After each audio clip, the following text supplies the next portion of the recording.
Hey, I welcome you to ArcGenesis and today I'm going to start a new series that is question and answer series जहाँ पर हम लोग कुछ randomly कुछ questions से discuss करेंगे और this questions are not related to an one particular topic like कुछ ज्योग्राफी क्वेश्चंस होंगे, कुछ सिटीज़ के रिलेटेड हो सकते हैं, जीके क्वेश्चन रिलेटेड हो सकते हैं। बट अगेन आपको इस बात की गारंटी है कि बहुत कुछ सीखने को मिलेगा।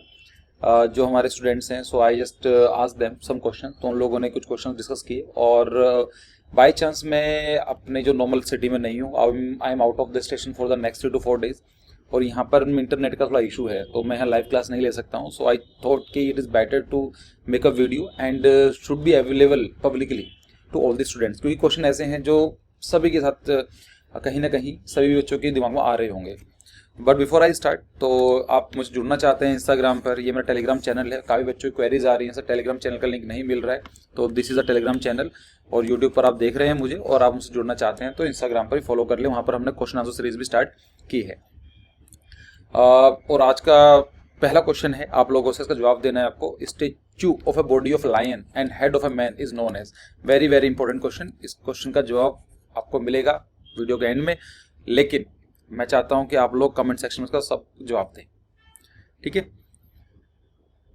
तो अगर हम बात करें कि first of all Himanshu Tanwar was a person, मैं नॉर्मली क्या था, उसने मुझसे बोला था कि he was really appreciated my efforts for the Arkgenesis and he was saying sir मैं चाहता हूं कि आप मेरा नाम लें।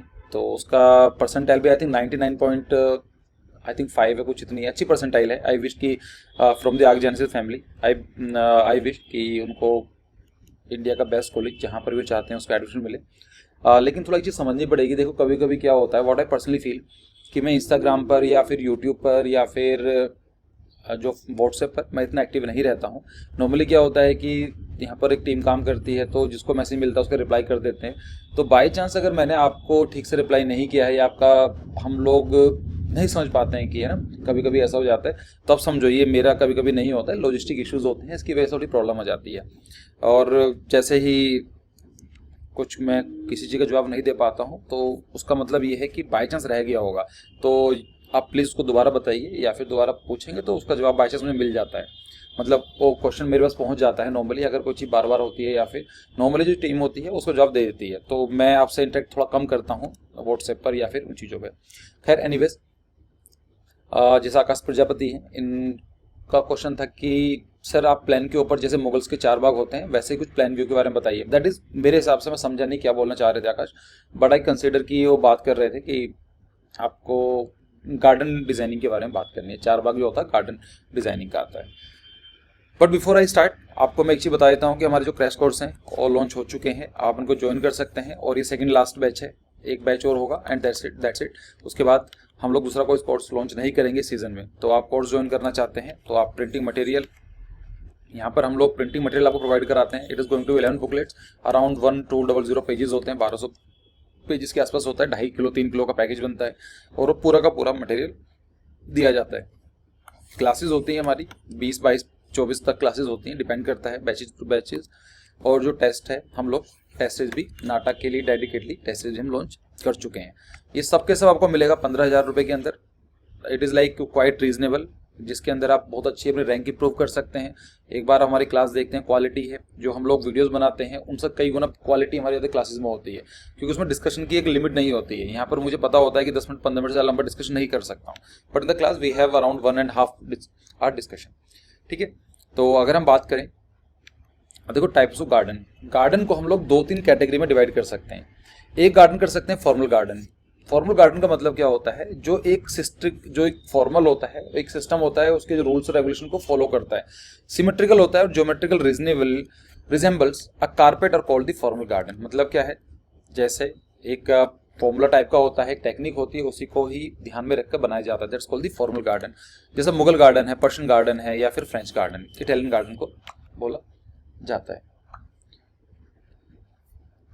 दूसरा होता है इनफॉर्मल गार्डन। इनफॉर्मल गार्डन का मतलब होता है garden which laid no emphasis on the formality which resembles nature called informal. जो नॉर्मली क्या होता है, नेचर के हिसाब से बनाए जाते हैं।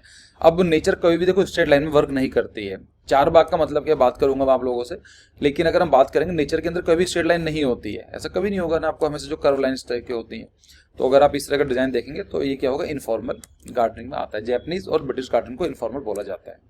कुछ special type of the gardens भी होते हैं, ये इमेज गलत लग गई है, इसको काउंट मत करना। जैसे रूफ गार्डन होता है, छत पर आपने लगा दिया। वर्टिकल गार्डन्स होते हैं, आगे ये नॉर्मली क्यों बनाए जाते हैं, आपने देखा होगा कि जब हाईवेज हैं, हाईवेज के ऊपर they have the vertical garden so that की जो लाइट है पॉजिटिवली वो ना आ पाए, और दूसरा क्या होता है कि एक तो ग्रीन स्पेस को बढ़ाने के लिए। बाकी जहाँ पर स्पेसेस कम होते हैं तो वर्टिकल गार्डन भी यूज़ किए जाते हैं।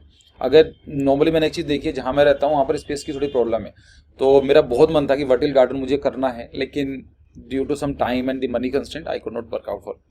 वाटर गार्डन का मतलब भी क्लियर है, मार्श गार्डन और बॉग गार्डन बोलते हैं। उसका मतलब होता है कि दलदल टाइप का जो होता है, थोड़ा वाटर रिलेटेड टाइप का जो होता है, उसको बोलते हैं मार्श गार्डन।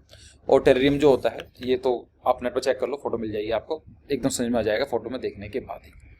बात करते हैं मुगल गार्डन की। मुगल गार्डन का मतलब क्या होता है, देखो ये मुगल गार्डन क्या था, the great Mughal emperor Babur had high aesthetic sense and was fond of the garden. जो बाबर था उसको बहुत ज़्यादा एक साइंस था और उसको बहुत पसंद आता गार्डन्स के बारे में उनको काम करना। So Mughal garden are synonymous of the formal style of the garden. उसको फॉर्मल क्यों बोला जाएगा, क्योंकि बात करेंगे इसके बारे में। एक फॉर्मल टेक्निक होती थी, उसको यूज किया जाता था, विच इज एक्सटेंडेड डायनेस्टी और the primitive person garden in Charbagh design. और जो बाद में क्या हुआ, चारबाग डिजाइन गार्डन का बना। अब गार्डन क्यों बनाए जाते थे, उनके पीछे दो रीजन हुआ करते थे। एक तो होता pleasure garden of the kings and queen, राजा और रानियों के साथ में एक गार्डन बनाया जाता था, और पर प्राइवेट उन्हीं के लिए होता था। और दूसरा होता टॉम गार्डन, वहां पर जाकर आम जनता भी आ सकती थी। ठीक है, अगर हम बात करें फीचर्स क्या हैं, तो Mughal garden were extended design of the paradise garden of the Persia. Persia का जो पैराडाइज गार्डन थे उन्हीं का ही एक्सटेंशन है। Golden era is divided into 4 plot by water channel. होता क्या था कि गोल्डन इट इज एरिया, मान लीजिए ये एरिया है, उसको 4 पार्ट में डिवाइड किया जाता था। जैसे यहाँ पर आप देख रहे हैं, ये पूरा का पूरा लैंड रहा होगा और उसको बीच में से 4 पार्ट में डिवाइड कर दिया। So that's called the into 4 plots by the river channel. और यहाँ पर क्या था, वाटर की वाटर बॉडी हुआ करती थी। These 4 channel represent 4 reverse of the life. और ये दिखाती है कि 4 नदियाँ नदी लाइफ के ऊपर। The running water provide coolness and the freshness to the garden. और जो पानी चलता था यहाँ पर क्या होता था, वाटर से एक तो मूवमेंट आती थी, दूसरा फ्रेशनेस और एक कूलनेस, ठंडा भी रहता था। The water pool created in the centre with overflowing water. और यहाँ बीच में एक पुल बनाया जाता था जहाँ पर वाटर इकट्ठा होकर डिस्पर्स हो जाता था। Fountains cascades are like link to central pool to create scenic beauty. और यहाँ पर फाउंटेन्स कैस्केड्स ये सब चीज़ बनाई जाती थी। जैसे यहाँ पर आप देख सकते हैं फाउंटेन्स है, तो इसकी ब्यूटी सुंदर देखने के लिए बनाया जाता था। चारबाग स्टाइल जो है, इसका वो सिंपल तरीका क्या है, मान लीजिए ये हमारा प्लॉट है और उसको कुछ नहीं करना है, इसको 4 पार्ट में डिवाइड कर देते थे। यहाँ बीच में वाटर वाला सिस्टम, वहाँ रिवर टाइप का सिस्टम आया, यहाँ पर अलग कुछ सेंटर में डाल दिया, कुछ डिजाइन बना दिया। That's called the Charbagh design, garden design of the Mughals. यहाँ पर देखने को मिलता है टेरेसेस देखने को मिलते हैं। मतलब टेरेसेस का मतलब होता है कि रूफ गार्डन टाइप का, ऐसा नहीं है, एक लेवल देखने को मिलते हैं। जैसे यहाँ पर थोड़ा डाउन लेवल है, ऊपर लेवल है। तो terraces are component to maintain the proportions of the land for the extended view irrespective of the topography of the area। 7 terraces symbolize 7 planet। तो ये 7 तरह के बनाए जाते हैं नॉर्मली। उनका मतलब होता था कि 7 प्लैनेट्स के through. The entrance is located at the lower terrace. और जो आपको एंट्री मिलेगी वो सबसे नीचे वाले पार्ट से ही मिलेगी। यहाँ से एंट्री होगा, ऊपर की तरफ जैसा चाह सकते हैं। Mughal emperor came from a hilly country और the idea of building a garden in terrace came to them naturally. जो नॉर्मली मुगल एम्परर थे वो वहाँ से ही थे, अफगानिस्तान वाले जो पर्शियन वाला जो रीजन था, it was a hilly region, तो उनका थोड़ा सेंस उस टाइप का था। खैर एनीवेज, अगर हम बात करें कुछ और फीचर्स के बारे में, तो रनिंग वाटर होता था। रनिंग वाटर से मूवमेंट दिखती है, स्टेबिलिटी भी आती है, साथ साथ एक डायनामिज्म देखने को मिलता है। Water channel were paved with tiles of brilliant blue colour to reflect the sky and give impression of depth. और जो वाटर चलता है उसके अंदर रिफ्लेक्शन पड़ती है स्काई की, और उससे क्या देखने को मिलता है, डेप्थ देखने को मिलती है। थ्योरी ऑफ डिजाइन आपने पढ़ा होगा, तो उसमें डेप्थ और ये सब चीज डिस्कस की हुई है मैंने। The typical Mughal garden is square of the rectangular shape. तो नॉर्मली जो गार्डन होते थे चारबाग स्टाइल मुगल गार्डन के बारे में, या तो स्क्वायर रहते थे या फिर रेक्टेंगुलर भी होते थे, लेकिन 4 पार्ट डिवाइड होंगे। It is not merely a garden but serve the purpose of the fort residence and palace of the recreation. तो सिर्फ एक गार्डन का नहीं, लेकिन वो एक फोर्ट का, किले का, रहने का और एक रिक्रिएशन एक्टिविटीज का भी काम करते थे। नॉर्मली क्या होता है, यहाँ पर आपको कुछ सेक्युलर एक्टिविटीज भी देखने को मिलेंगी। मतलब क्या रिलीजियस सिंबल्स नहीं होते हैं मुगल पेंटिंग में भी, मुगल आर्किटेक्चर में भी नॉर्मली ऐसा नहीं देखा जाता है। तो यहाँ पर आप देखेंगे तो सेक्युलर एक्टिविटी टाइप का भी चीज़ रहती है। वाटर हो गया, नेचुरलिज्म पर ज़्यादा फोकस किया जाता है। यहाँ पर एक चीज़ होती है बारादरी। तो एक आपने देखा होगा मुगल गार्डन्स के बीच में अगर आप गए हों कहीं पर भी, तो यहाँ पर कुछ इस तरह का चीज़ देखने को मिलती है। It is a canopied building with 12 open doors, तो 3 इधर हैं और 4 डायरेक्शन में, तो 4 3 12, तो 12 दरवाजे देखने को मिलेंगे। The Baradari, one can sit and enjoy the fresh breeze and the watch dark clouds and birds in the sky, तो यहाँ पर आप बैठकर थोड़ा सा आत्ममंथन कर सकते हैं, रेस्ट कर सकते हैं, एक तरह से प्लेजर का फील कर सकते हैं। फिर हम बात करते हैं और क्या क्या चीज़ देखने को मिलती हैं, तो scented flowers, the flowers in Mughal garden are mostly scented nature and highly colourful, तो यहाँ पर काफ़ी कुछ देखने को मिलता है। जो प्लांट्स यूज़ किए जाते हैं वो खुशबूदार होते हैं और वो काफ़ी कलरफुल भी होते हैं। The colourful effects were created by the mixed colour anodes, colour mix has been preferred rather than mono, तो इसके लिए होता है कंट्रास्ट कलर डाले जाते हैं। आप यहाँ पर देख सकते हैं हमारे ex president Pranab Mukherjee, presently आपको पता होना चाहिए बेसिक चीज़ें, प्राइम मिनिस्टर कौन है, प्रेसिडेंट ऑफ इंडिया कौन है और चेयरमैन कौन होते हैं, इन सब चीज़ों के बारे में बात होनी चाहिए। स्पीकर का काम क्या होता है, चीफ जस्टिस ऑफ इंडिया कौन है, और जिस स्टेट में आप रहते हैं तो उनके सीएम गवर्नर के बारे में भी जानकारी होना जरूरी है। ठीक है, अगर हम बात करें इंडिया के अंदर कहाँ कहाँ पर वेरियस मुगल गार्डन्स हैं, तो हुमायूं टॉम्ब दिल्ली निजामुद्दीन के पास है, ताजमहल आगरा, राम बाग, मेहताब बाग, शालीमार बाग, खुसरो बाग इलाहाबाद। ठीक है, ये सब जो एग्जाम्पल्स हैं वो यही दिखाते हैं कि मुगल आर्किटेक्चर को, Mughal planning of garden designing को क्या है। फिर आता है जापानीज का येन गार्डन बोलते हैं उनको। The Japanese garden type is nature in miniature, कि जो पूरी नेचर है उसको छोटा पार्ट बना के, तो अगर आप छोटा पार्ट कर देंगे it will become the Japanese garden which enables them to meditate, be in harmony with nature. और ये किस लिए बनाया जाता है, जापानीज तो जैसा बुद्धिज्म है, तो Buddhism is all about the meditation and all this thing, तो उसी को प्रमोट करने के लिए बनाया जाता है। This gardens were plant with so much care though they appear so casual, काफ़ी ध्यान से बनाया जाता है, लेकिन देखने में ऐसा लगता है कि बस ऐसे ही रख दिया था, मुश्किल नहीं है। बट अगेन हमें देखने में कोई चीज़ बहुत ईजी लगती है, लेकिन जब करने बैठते हैं तो देन वी विल रियलाइज कि इतना आसान नहीं होता है। और ये देखने के तो विंटर्स में भी बड़ी सुंदर दिखाई देती है। I am sorry, I know कि आपके पीछे बैकग्राउंड म्यूजिक नहीं कह सकते, नॉइज चल रही है, लेकिन अब पढ़ना है तो कुछ तो थोड़ा बहुत करना पड़ेगा।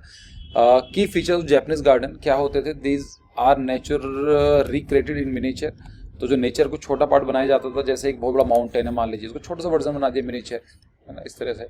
यहाँ पर कुछ बड़ा प्लांट है, उसको छोटा प्लांट बना दिया, so work as a miniature. They aid a person to meditate peacefully, और ये काफ़ी अच्छे रहते हैं, एक एनर्जी ऑरा जनरेट होती है, सो दैट कि एक जो पर्सन है उसको मेडिटेट करने में एक अच्छी फीलिंग आती है। द कलरफुल लीव्स और the flowers which distract the I R avoided, ऐसे फ्लावर्स या पत्तियाँ या पेड़ पौधे जो डिस्ट्रैक्शन पैदा करते हैं उनको अवॉइड किया जाता है। टोटली इनफॉर्मल डिज़ाइन, और ये फॉर्मल का एग्जांपल नहीं है, इट्स इनफॉर्मल, मतलब कि यहाँ पर बस कहीं भी रख दिए, कोई ऐसा स्ट्रिक्ट पैटर्न नहीं है।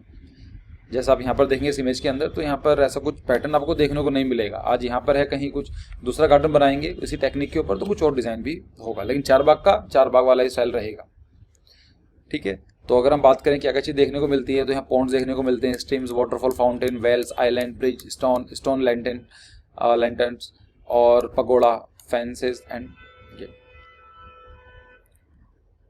फिर आता है ब्रिटिश गार्डन, तो ब्रिटिश का देखो कहाँ पर है, British gardens are most beautiful gardens among all European gardens. तो ब्रिटिश का मतलब क्या है, जो ये यूके, लंदन, स्कॉटलैंड वाला जो पार्ट है उसको बोलते हैं ब्रिटिश। दिस इज लाइक कि यहाँ पर इटली है, इटली के यहाँ पर लाइक, तो यहाँ पर क्या है, दिस इज लंदन, ये बेल्जियम, नीदरलैंड्स, बेल्जियम और जर्मनी, फ्रांस, स्पेन, ऐसा कुछ पड़ता है, यहाँ पर लंदन। और ब्रिटिशर्स का जो टेम्परेचर है, जो टेस्ट है, जो क्लाइमेट है, वो बहुत ही अच्छा है। अगर मैं आपको बताऊं कि इन लाइक द इन्वायरमेंट, अगर हम बात करें सीजन्स के बारे में, तो जैसे इंडिया का क्लाइमेट कुछ और है, ट्रॉपिकल क्लाइमेट बोला जाता है, ऐसे ही इक्वेटोरियल टाइप क्लाइमेट होते हैं, ग्रासलैंड्स होते हैं, डेजर्ट होते हैं, बहुत सारे तरह के होते हैं, Mediterranean, east China type climate, बहुत सारे तरह के होते हैं। अगर मैं आपसे बात करूं कि which climate is the best suited for the human habitation, मतलब एक इंसानों के लिए सबसे अच्छा जो क्लाइमेट कौन सा माना जाता है, तो उसको बोलते हैं ब्रिटिश टाइप ऑफ क्लाइमेट, कि जो ब्रिटिश का जो क्लाइमेट है उस जैसा climate as a human population बहुत अच्छा है एक रहने के लिए। क्यों है उसको मैं काफ़ी बाद में डिस्कस करूंगा, लेकिन आप समझ सकते हैं वहाँ पर ना तो ज़्यादा गर्मी पड़ती है ना ठंड पड़ती है, और वहाँ पर रेनफॉल भी लगातार होती है, तो सूखा और बाढ़ होने का भी खतरा कम रहता है, बीमारियाँ कम फैलती हैं, टेम्परेचर कम होता है, so there are so many things. But again So English gardens are most beautiful gardens among all European gardens. UK enjoy the typical grassland climate with well distributed rainfall. तो यहाँ पर जो रेनफॉल होती है British type climate में या फिर western Europe के अंदर जो आती है वो काफ़ी डिस्ट्रीब्यूटेड सी रहती है, मतलब बहुत तेज बारिश नहीं होगी और थ्रू आउट द ईयर रहती है, होती रहती है। तो उससे क्या होता है, प्लांट में कभी ज़्यादा पानी नहीं भरता है और कभी ड्राई भी नहीं होते हैं। This favour for the growth of the herbaceous perennials. ठीक है, तो हर्बियर्स का मतलब होता है हरे भरे प्लांट्स और पेरेनियल का मतलब होता है कि हर सीजन में चलते रहते हैं। Gardening is a high cost technology and British were rich enough to afford luxury. और गार्डनिंग बहुत आसान काम नहीं होता है, आपको स्पेस चाहिए, आपको मेंटेनेंस चाहिए, इक्विपमेंट चाहिए, टाइम चाहिए, तो ये काफ़ी लग्जरी वाली चीज़ है। इंडिया के अंदर तो चलता ही है, but again British is very fond of the flowers, और वो ब्रिटिश जो हैं फ्लावर्स को काफ़ी पसंद करते थे, ये चीज़ आती है। Come to the second question answer series. That is the name of the books written by the famous architects, Golden Ratio, Rule of Thirds, Nicknames of the States, Direction of the Monsoon Winds, साने शर्मा। इतने सारे question पूछ लिए इस लड़की ने, but चलो try करते हैं इसको देखने की। देखो ये बहुत बड़ा इशू रहा है लास्ट जो एग्ज़ाम रहा है जेई का। यहाँ पर बच्चों को ये लगा कि बहुत सारे क्वेश्चन पूछ लिए गए हैं बुक्स के ऊपर, कितने याद करेंगे। I know it is quite difficult, लेकिन ये चीज़ समझनी पड़ेगी कि आपको 20 से 25 बुक्स हैं वो याद करनी होंगी, और अगर आपने वो याद कर लिया तो क्वेश्चन उसी में से ही आते हैं। तो मैंने एक लिस्ट प्रोवाइड की है यहाँ पर, आप उस लिस्ट को राइट डाउन कर लेना, लिख लेना और उसको ट्राई करो याद करने की। तो हम लोग स्टार्ट करेंगे यहाँ से famous art text books, then little bit discussion the golden rule, golden ratio, rule of thirds and nickname of the state and direction of monsoon winds. देखते हैं क्या है। तो ली कॉर्बूजियर बुक्स की, जो ली कॉर्बूजियर हैं चंडीगढ़ डिज़ाइन किया है इन्होंने, तो इसलिए मैं मानता हूँ कि इंडिया में सबसे ज़्यादा जो इंपॉर्टेंट है यही है। तो ली कॉर्बूजियर के बारे में पढ़ते भी हैं, तो इनकी 3-4 बुक्स हैं, याद कर लो। Towards a new architecture, the modular, city of tomorrow और the radiant city. Directly question पूछा जाएगा, अगर जाएगा तो सीधा। इसमें कुछ आपको इसमें क्या लिखा गया है, इसकी समरी क्या है, देखो बताने के लिए मैंने सारी बुक्स तो नहीं पढ़ी हैं, लेकिन मैंने कुछ बुक पढ़ी हैं। रेडिएंट सिटी के बारे में मैंने बात करा था, मॉड्यूलर के बारे में मैंने पढ़ा हुआ है, बट अगेन आपके कभी करना होगा तो डिटेल में करेंगे इसको। अभी हम लोग इतना डिटेल में नहीं जा रहे हैं, सिर्फ आपको जितना जरूरी है एग्जाम पास में उसी के लिए करते हैं। कुछ बुक्स और हैं, design of cities Edmund Bacon की है, सोशल विजन क्या है गॉर्डन कुलन की है, डिसअपीयरिंग सिटी तो फ्रैंक लॉयड राइट की है, और जहाँ पर उन्होंने ब्रॉड एक्रे सिटीज के बारे में बात करी है। मतलब क्या है, एक अर्बन सिटी के बारे में बात की गई है कि एक नॉर्मल जो एक सिटी होना चाहिए उसका एरिया कितना होना चाहिए, कितने लोग रहने चाहिए, तो उसके बारे में कभी डिस्कस करूंगा मैं, मेरा प्लानिंग है आफ्टर योर एग्जामिनेशन, तो बताएंगे इसके बारे में भी। वॉल्यूम 0 मूवी, ये क्वेश्चन आया भी था, चार्ल्स कोरियर के ऊपर है। एक फिर है editor of the architects journal, तो ये कौन है, क्रिश्चियन मुरे।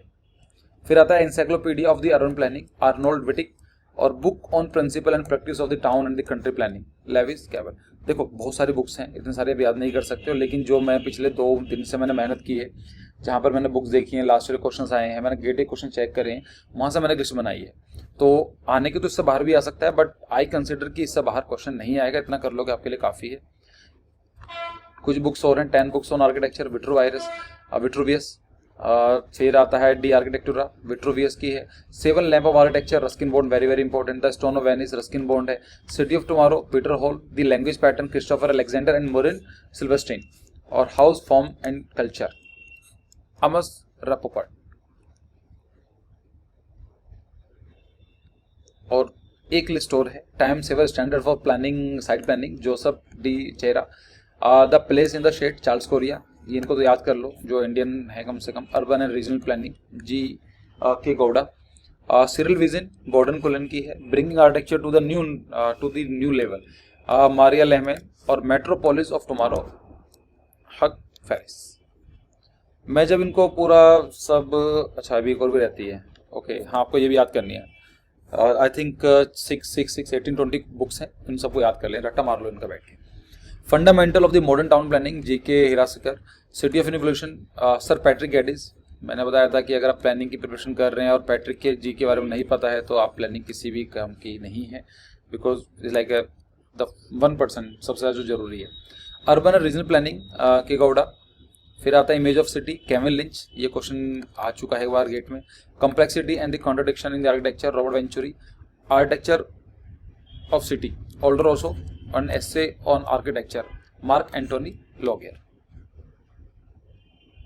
तो मैं आपको फिर से बता देता हूँ कितनी बुक याद करनी है। 4 तो ये हो गया, 5 6 7 8 9 10 11, 1 2 3 4 5 6 7 8 8 और 19 20 21 22 23 24 25 26 27 20 अराउंड 30 बुक्स हैं, इनको याद कर लो। शायद बाहर क्वेश्चन मेरे हिसाब से नहीं आना चाहिए।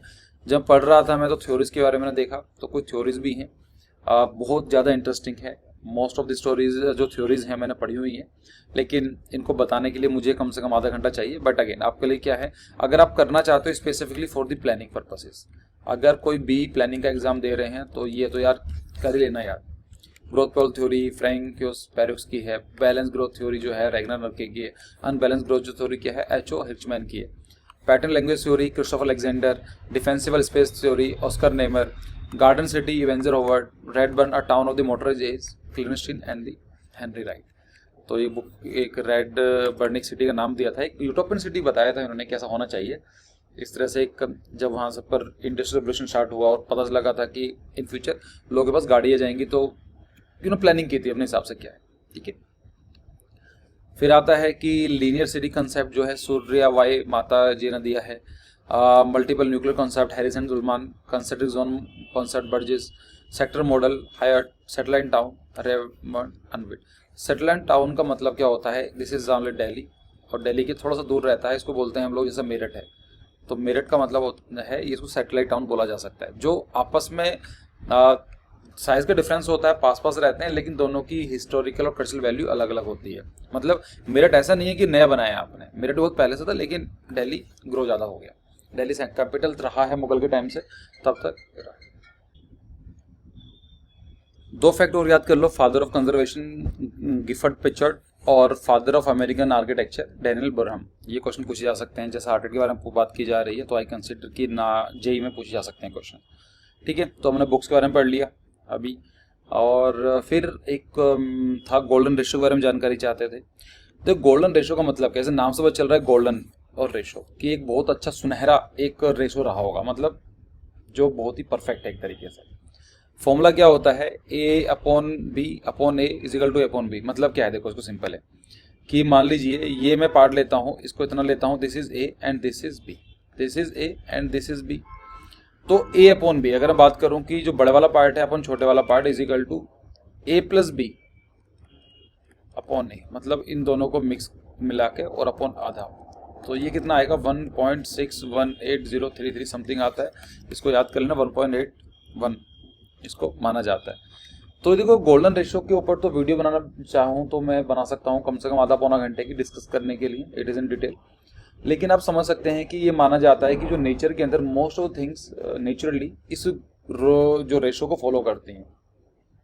कभी चेक करना गूगल पर जाकर कि गोल्डन रेशो, तो आपको गोल्डन रेशो इन नेचर, तो वहाँ पर आपको प्लांट्स मिल जाएंगे, फ्लावर्स मिल जाएंगे, इंसेक्ट्स मिल जाएंगे। इवन यहाँ तक बोला जाता है कि जो हमारी फिंगर होती है, फिंगर का मान लीजिए जो लाइक अगर मैं हल्का सा बनाऊँ इस तरह से, कुछ इस तरह से, तो जो फिंगर का जो ये वाला पार्ट होता है ये और जो पूरी फिंगर है उसका जो रेशो रहता है सेम रहता है। फिर जो हमारी पूरी फिंगर है और जो हमारी पाम है उसका रेशो भी लगभग सेम रहता है। और फिर जो हमारा ये जो पूरा हैंड है और जो हमारे एल्बो तक का जो आता है उसका रेशो भी 1.7 के आसपास रहता है, 1.618। तो ये माना जाता है गोल्डन रेशो नेचर के अंदर बहुत ज़्यादा प्रेवलेंट है, हर जगह यूज़ होता है, ऑटोमेटिकली नेचर उसको यूज़ करती है, कंटिन्यू करती रहती है, ठीक है। एग्जाम पर्सपेक्टिव के हिसाब से आपको 1. ये वाला याद करना है, 1.618 जो है गोल्डन रेशो है। जो A4 साइज होता है पेपर वो भी गोल्डन रेशो पे काम करता है। चंडीगढ़ का जो सेक्टर था, चंडीगढ़ के सेक्टर का साइज जो है वो कितना है, 1.2 किलोमीटर बाई 0.8 किलोमीटर, मतलब 800 मीटर बाई 1200 मीटर। ये भी गोल्डन रेशो में आता है।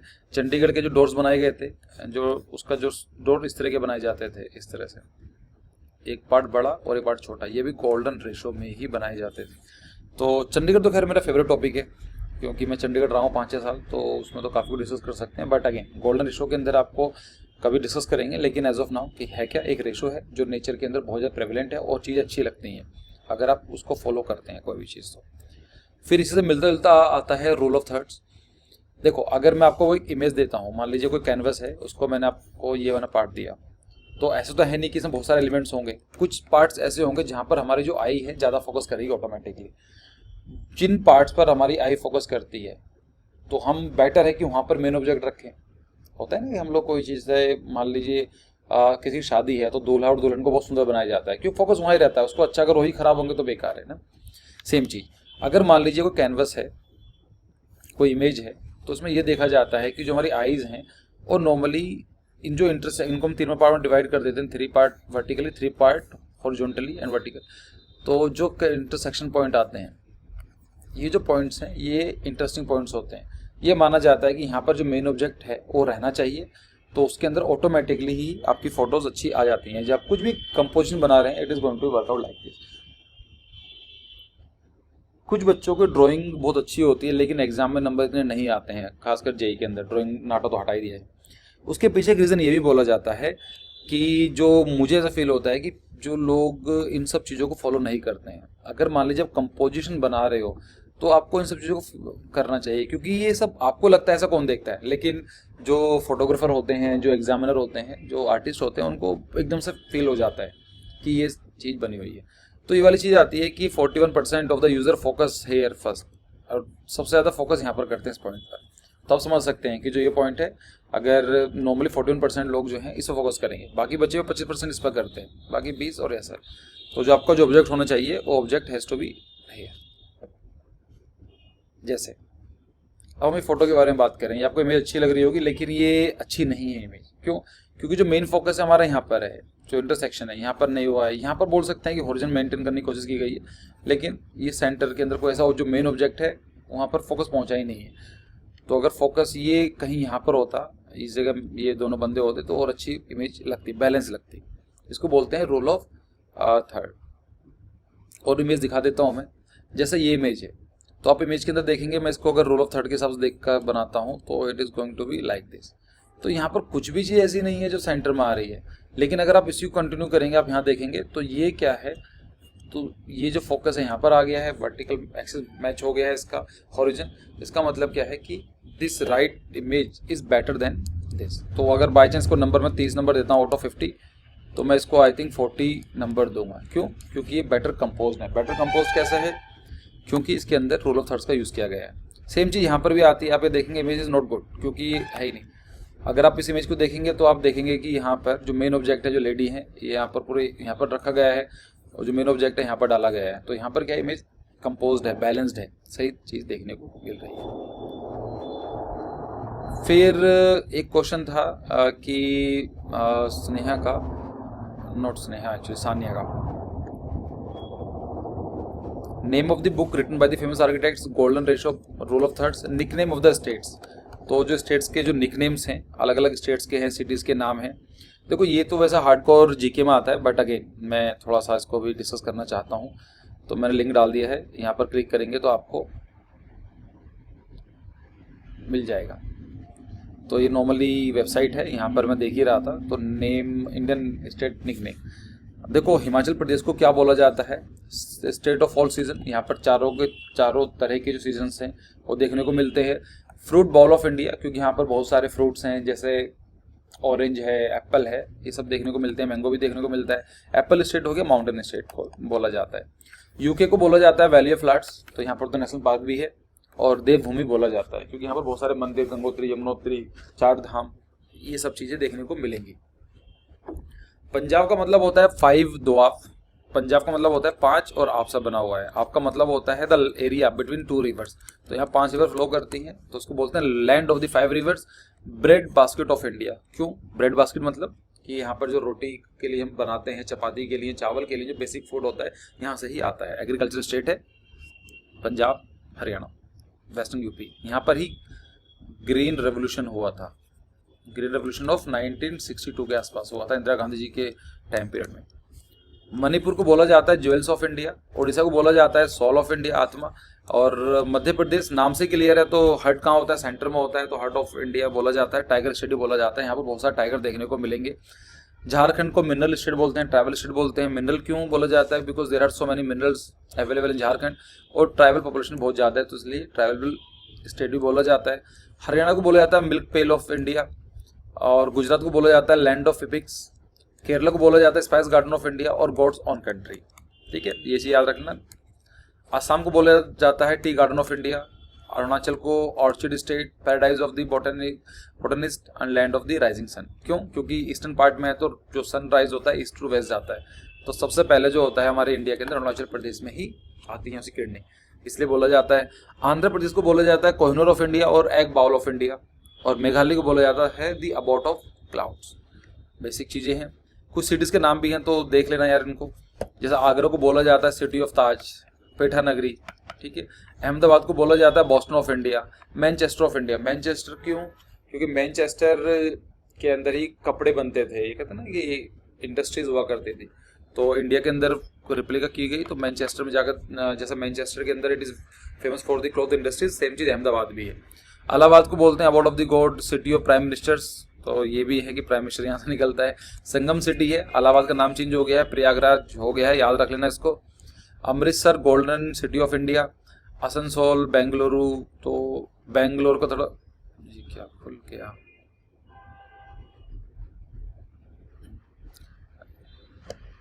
बेंगलुरु को बोलते हैं electronic city of India, silicon valley of India. Space city क्यों? इसरो का हेडक्वार्टर यहाँ पर है। सिलिकॉन वैली ऑफ इंडिया क्यों? यहाँ पर बहुत सारी इंडस्ट्रीज हैं। जो सिलिकॉन वैली जो यूएसए के अंदर है, वहाँ पर भी सर्विस सेक्टर के लिए काफ़ी डोमिनेटिंग है। सेम चीज़ इंडिया के अंदर बेंगलोर करता है। IT capital of India, garden city of India बोला जाता है। और भोपाल को बोलते हैं सिटी ऑफ लेक, इंदौर को बोला जाता है मिनी मुंबई, और चंडीगढ़ को तो याद रख लो the city beautiful. City beautiful movement was different but city beautiful is different. Chennai को आप देख लेना auto hub of India, Scotland Kolkata, Darjeeling, queen hills, Shillong, Dibrugarh, Dhanbad, Gorakhpur, Gandhinagar, कंतूर, गुवाहाटी, नीलगिरीज, हैदराबाद। जयपुर, जयपुर को बोलते हैं सिटी ऑफ पैलेस क्यों?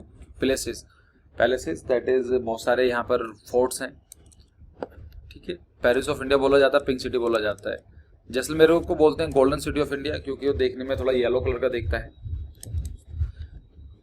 जोधपुर को बोलते हैं ब्लू सिटी और सन सिटी, दोनों ही सेम चीज़ है, देख लेना उसको भी, बहुत अच्छा लगता है जोधपुर, तो सुंदर।